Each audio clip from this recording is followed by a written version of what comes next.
donde finalmente Max Verstappen se impone a Lewis Hamilton. Acá también no solo ocurrió en medio de la carrera, sino que ocurrió también en la previa con el tema de las sanciones y la grilla que se tuvo que esperar hasta último momento para saber cómo salían los autos el día de ayer. ¿Cuál es el camino de la solución para la FIA para que esto no vuelva a pasar y para que tengamos carreras más ordenadas también desde lo reglamentario?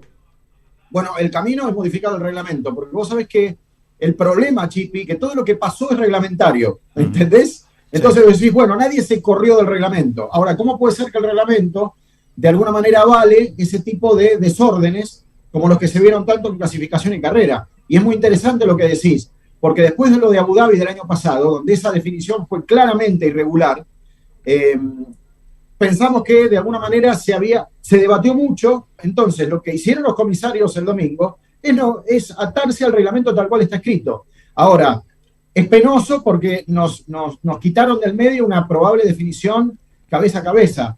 Entonces, ahí te queda abrir una ventana, hablando un poco con especialistas que conocen hasta el asterisco más chiquito del reglamento, que hubiese sido conveniente considerar, por ejemplo, el incidente de Richardo, que termina con el auto parado en la mitad de la pista prácticamente, considerarlo un incidente de bandera roja. Entonces, en vez de sacar el safety car, vos ponés bandera roja, neutralizás la carrera, obligás a que todos los autos entren al box y después propones un relanzamiento a partida detenida. Entonces, no cortás la carrera como la cortaste ayer. Eso sería una solución. Ahora, lo que pasó el fin de semana, el sábado, respecto al ordenamiento de la parrilla de salida, fue también un lío grande, porque hay cosas que lo saben solo los comisarios, porque vos tuviste 5 horas después de que terminó la clasificación el orden de partida. Entonces, tuviste el orden de partida, pero no sabías bajo qué criterio se había ordenado la partida de esa manera. Entonces, primero vos tenés que publicar una grilla provisional con las sanciones tal cual las tenés y después sujetarte a algún tipo de modificación al día siguiente, pero no dejar a la gente, al fanático, en un gris donde no sabe en definitiva si Verstappen, candidato al título del mundo, larga segundo, larga séptimo o larga cuarto, como todos creían, ¿no?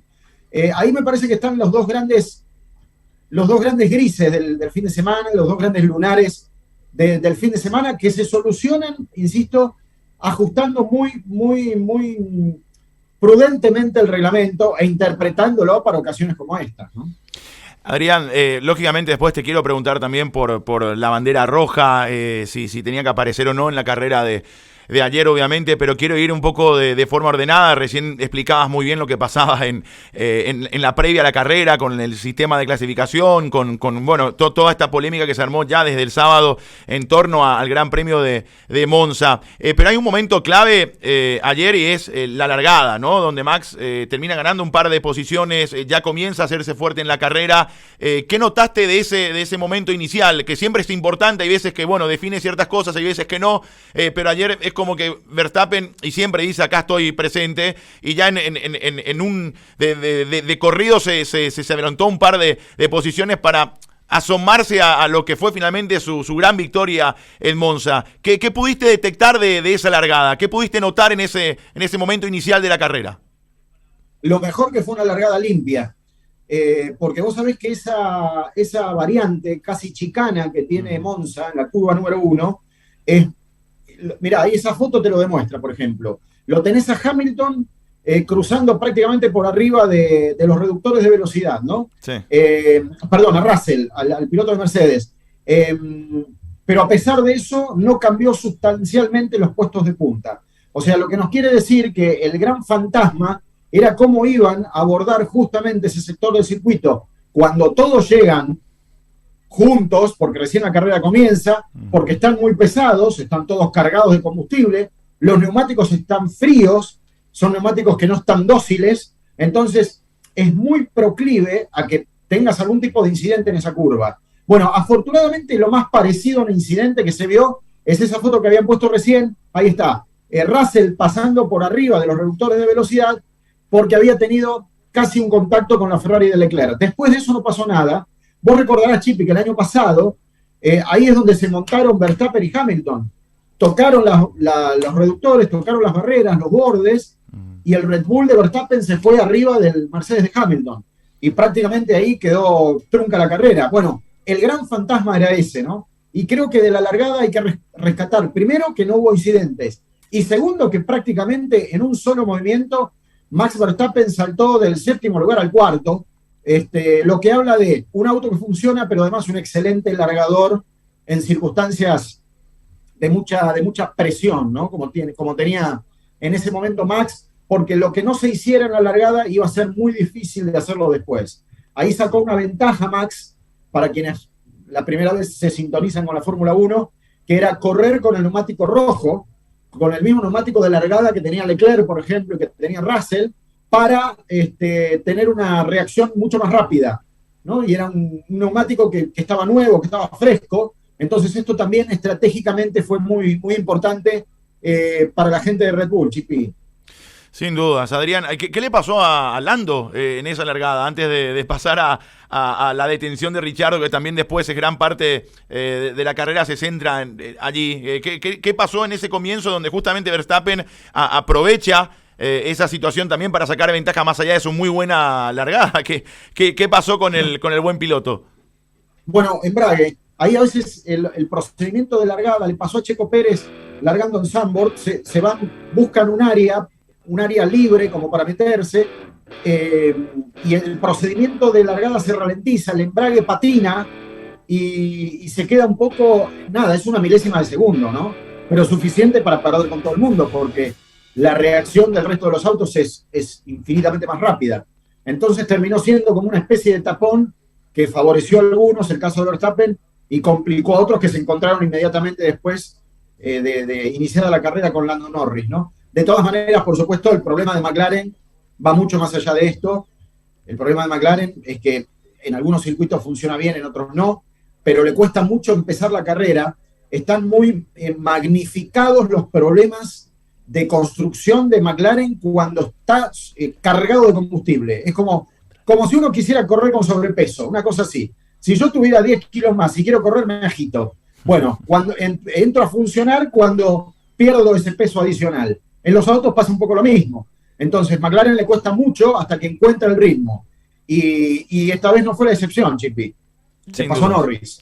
Bueno, Adrián, la detención de Ricciardo, te decía recién, hay mucha gente incluso que generó una polémica en base a eso, ¿no? Que lo hubiese parado en otro lugar.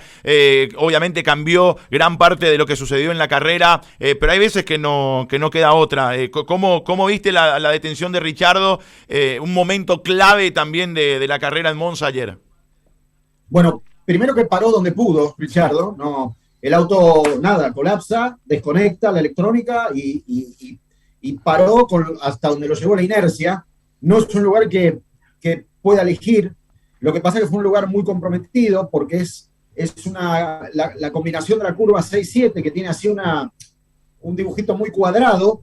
En la segunda parte de ese lugar es donde para Ricciardo, que es súper angostito. Vos pensás, Chipi, que es un circuito de los de antes, que está montado sobre una zona agreste, que va pidiendo permiso a los árboles.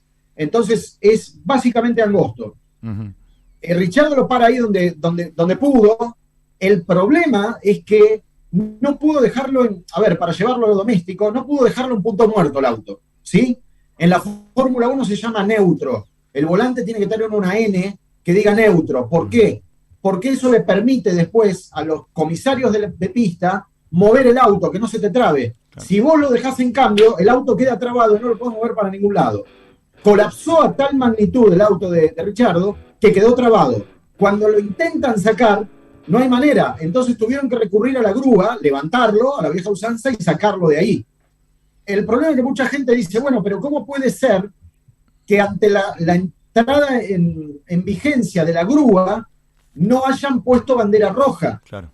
Porque eso es lo que dice también el reglamento después de la experiencia dramática de la muerte de Jules Bianchi en Japón en el año 2014, que se lleva puesta la grúa.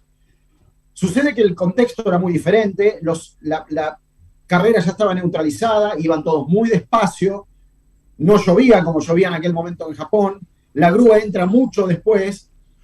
De todas maneras se dieron algunas circunstancias un poco riesgosas, porque cuando pasaba el tren de autos, pasaban muy cerca de la grúa que estaba levantando a Ricciardo, pero estaban todos notificados. todos ya tenían información de que eso estaba ahí. A ver, Chipi, si hubiesen puesto bandera roja, hubiesen puesto los autos en el box y hubiesen relargado la carrera, también estaba bien. También estaba bien. O sea, son esos momentos donde vas para la derecha y está bien, y vas para la izquierda y también está bien, producto de la interpretación que hagas del escenario que en ese momento tenés.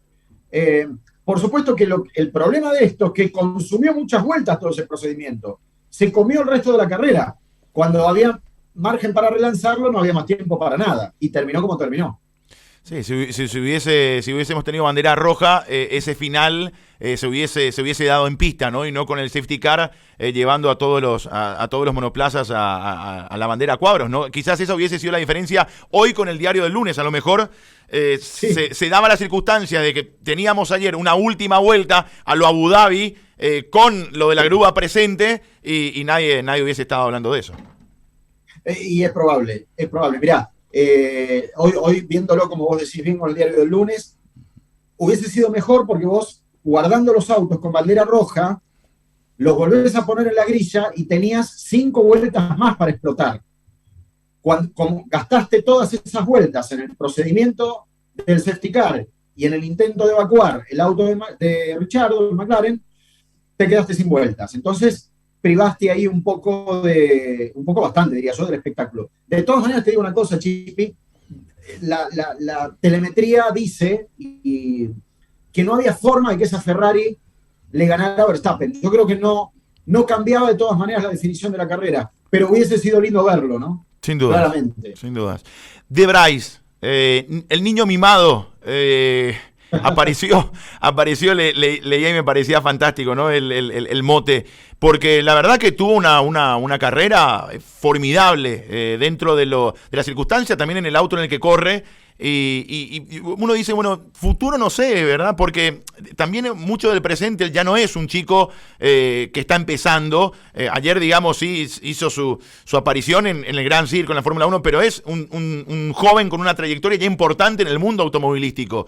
¿Cómo lo ves a De Bryce? Ayer tuvo una situación muy especial en Monza. Bueno, mirá, es cierto lo que decís. No es a ver, tiene más años que Verstappen, tiene 27, sí. ¿No? Pero es la primera vez que corre una carrera de Fórmula 1. Hizo pruebas de resistencia, pasó a la Fórmula Eléctrica, gana la Fórmula Eléctrica, es muy versátil el piloto holandés, pero son esas dictaduras que se generan en la Fórmula 1 cuando vos formás parte de un equipo como desarrollador de ese equipo. Entonces, vos sos de Mercedes. Mercedes te presta eventualmente a Williams para una libre, un ensayo, un test, porque Williams tiene motor Mercedes. Mercedes después te presta a Aston Martin, porque Aston Martin también tiene motor Mercedes. Entonces, eventualmente haces tu experiencia. Pero queda siempre bajo la órbita de Mercedes. Cuando surge, lamentablemente, el problema de salud de Alex Albon, a De Bryce estaba desayunando, listo para nada, salir en la tele, porque, viste, el piloto de tester o el piloto de reserva, cuando se corre, cuando se clasifica, está en el box y mira el televisor, ¿no? Otra cosa no hace. Y de pronto le dijeron, bueno, dejá el desayuno, peinate, porque hay que clasificar. En un circuito con mucha complejidad, muy técnico, muy rápido, y además, si vos observás cómo se dio la carrera, Chipi, él larga con un compuesto de neumáticos, el más blando, el rojo, que ninguno de sus oponentes había elegido. Todo el tren de carrera que lo rodeó de Bryce era con neumático amarillo. Entonces él llegó un momento que entró en desventaja y supo administrar muy bien esa inconsistencia que tuvo ya cuando promediaba la carrera.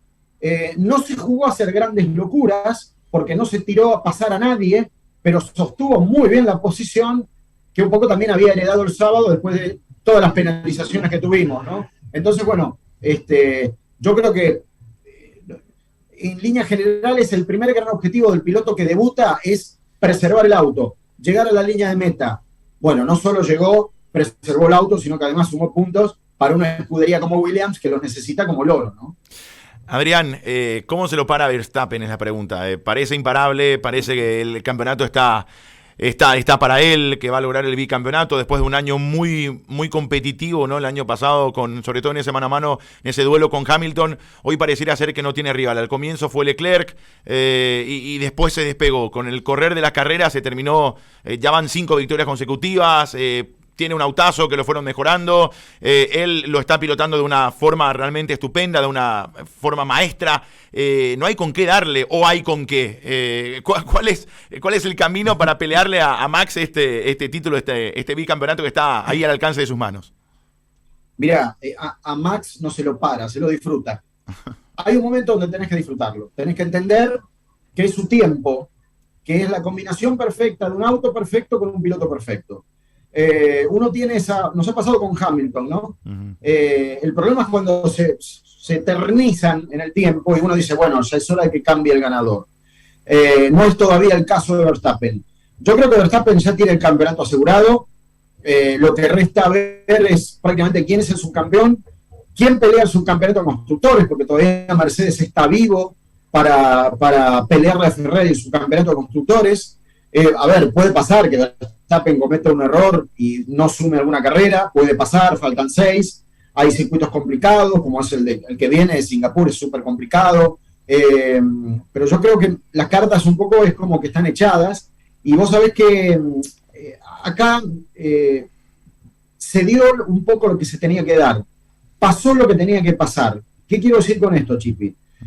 Ferrari pasó de 0 a 100, o sea, de no pelear por nada los últimos 2 años a construir un auto ganador.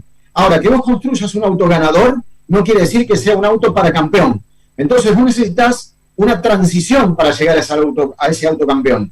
Y por más que los tifosi, el hincha de Ferrari, sufra con lo que voy a decir, está en la evolución prevista en la escudería como tal, más allá de que se cometan un montón de errores producto de algunos desaciertos estratégicos. Y Mercedes, como perdió el ADN del reglamento, cuando lo cambiaron para este año, la evolución le costó mucho más, fue el que más padeció todo ese tema del rebote con el que había comenzado el año, y lo mejoró hasta donde pudo. Entonces perdió demasiado terreno. Entonces se da esta lógica. En esa ecuación, Red Bull superó rápidamente los problemas de fiabilidad, alivianó el auto, era un auto muy pesado al principio. Checo Pérez fue clave como escudero hasta mitad del campeonato, y eso le permitió un despegue a Verstappen, que es prácticamente hoy irremontable para el resto, ¿no? Sin dudas, sin dudas. Bueno, Adrián, para ir de a poquito redondeando este primer contacto, este primer bloque de Telemétrico Fórmula 1 aquí en Errolanga, lo cual para nosotros significa un placer realmente gigante, realmente enorme. Acá te preguntan en Twitch, hay mucha gente conectada, hoy estamos realmente superando números increíbles en esta plataforma aquí en Paraguay, así que el agradecimiento a toda esa gente y mucha gente fanática tuya, muchas personas que estaban esperando este contacto. Y te pregunta Flaco SP, Adrián, confirmado que papá Stroll le baja a su hijo para el 2023, es una de las que te tiran. No creo de ninguna manera. Es una pena, yo creo que hay pilotos más calificados para Aston Martin, sí. Pero no, bueno, es papá. Y papá le sostuvo todo lo que hizo hasta ahora en Fórmula 1, y Stroll no solo no evolucionó, sino que además que involucionó a Stroll. Pero yo contra eso no puedo hacer nada. Me encantaría, pero bueno, no hay cambios ahí. Bueno, y por último, ¿qué tiene que ver más allá? Otra pregunta interesante que te hacen acá con respecto a Ferrari, que estabas manifestando recién, hablabas del auto, de la preparación, de ser un auto competitivo a ser un auto campeonable. ¿En qué incidió en todo este tiempo el tema de las estrategias, no tan polémicas de Ferrari, que se ha hablado tanto durante esta temporada de Fórmula 1, de lo que han hecho principalmente en medio de la carrera los estrategas de la escudería? Bueno, lo primero que falló, Chipi, o sea, esto Ferrari, yo pensé que lo había entendido ya desde las épocas de Schumacher, esto de verticalizar, quién es el piloto 1 y quién es el piloto 2. Y si arrancan en igualdad de condiciones, porque Leclerc y Sainz empezaron en igualdad de condiciones, hay un momento donde vos tenés que decidir esa verticalización. Decir, bueno, hasta acá llegamos, y a partir de ese momento hay una estrategia ganadora y una estrategia que acompaña. Esto es lo que funciona en Red Bull. Y esto es lo que funcionó en Mercedes cuando eran Hamilton-Bottas, por ejemplo, ¿no? Sí. Entonces, había un momento donde si Leclerc te hacía la pole todos los fines de semana, bueno, claramente quedaba establecido que la verticalización iba a ser en favor de Leclerc. Nunca lo decidió Ferrari, es más, los expuso torpemente en pista los dos. Yo no digo a riesgo de tocarse, pero a riesgo de perder tiempo en más de una ocasión.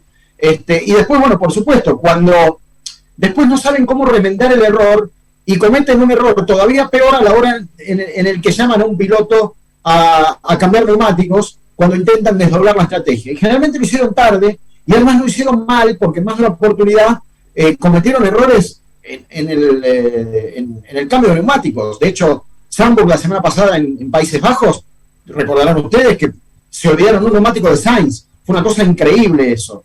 Entonces yo creo que fue un poco todo. Yo creo que lo mejor que tiene Ferrari, qué loco, ¿no? Porque debería ser campeón del mundo con lo que digo, pero es el auto. Lo mejor que tiene Ferrari es el auto. Tiene un auto ganador, pero lamentablemente todo el entorno fue inconsistente y en algunos momentos hasta los pilotos lo fueron, ¿no? Porque recuerdo el error de Sainz en Australia, el error de Leclerc en Paul Ricard, en Emilia-Romagna. Bueno, han pasado un montón de cosas donde los pilotos también aportaron para la inconsistencia del equipo, ¿no?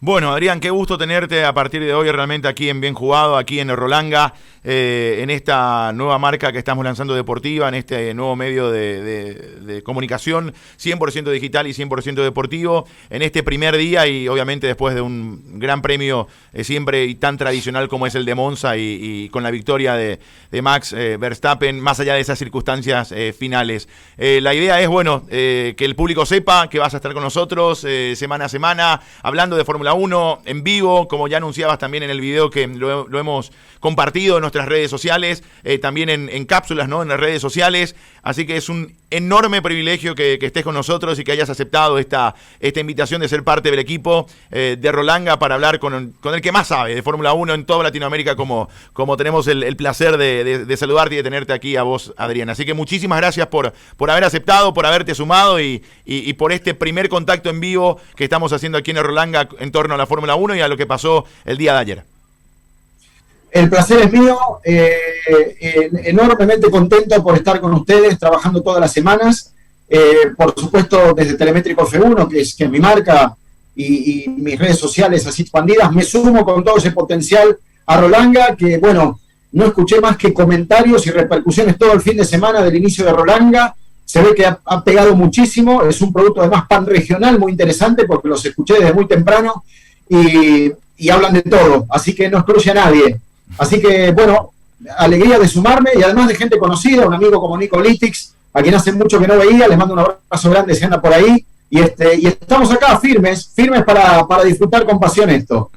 Un abrazo, el saludo es mutuo. Nico acaba de irse también para el noticiero con los colegas de Tío Sports, que también tiene aquí al mediodía de Paraguay, así que bueno, seguramente te va a tirar después la pregunta y vamos a trasladar el debate del tema de los hinchas y en este caso de las escuderías, ¿verdad? Que hace rato estábamos haciendo con el tema de los clubes en algún momento. Un abrazo a la distancia, Adrián, muy amable, gracias por este contacto. Un placer, abrazo. Allí está, Adrián Puente, hombre de Errolanga, Telemétrico, Fórmula 1, el nuevo bloque que lo estamos acá presentando en este primer día, en esta primera jornada en Errolanga. Vamos a la música, sí, vamos a una pausa y ya venimos con más Bien Jugado después de hablar de Fórmula 1 con Adrián Puente.